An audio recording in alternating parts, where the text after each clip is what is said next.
100 না 300 ফুট মূর্তি বানাক, আমি মুসলমান, আমার কি আইলো গেল, আমি তো ওটার দিকে তাকাই না। আমি প্রয়োজনে 25 তলা মসজিদ করব।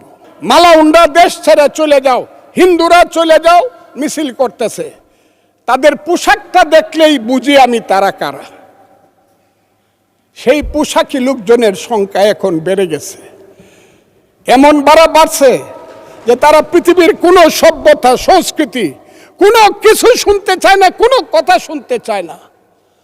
ধর্মকে নিয়ে শুধু ব্যবসা করতে চায়, তারা হলো ধর্ম ব্যবসায়ী।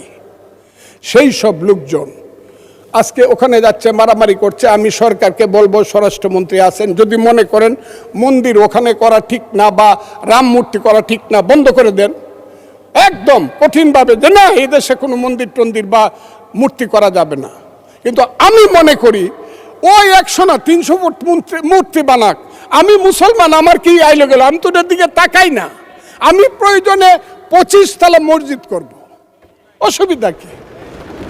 ওর মন্দিরে নামাজ করবে, পূজা করবে, আমি আমার মসজিদে নামাজ পড়বো, অসুবিধা কি? একসাথে কি আমরা থাকবো না? ওরা কি 9% মানুষ, 1.5 কোটি মানুষ, ওরা কি থাকবে না এই দেশের? এদের দেশ।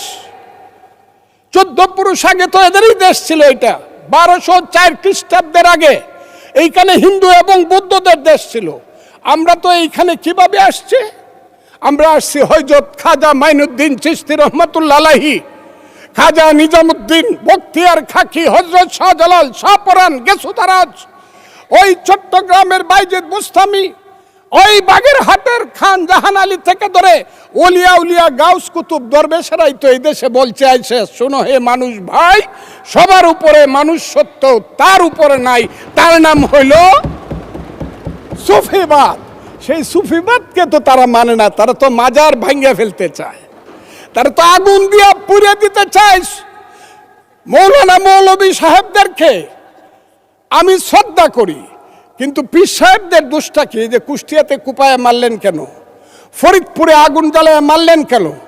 শাহজালালের মাজার ভাঙ্গার জন্য আমার এক ভাই 4 কোটি টাকা ঘোষণা করে কেন?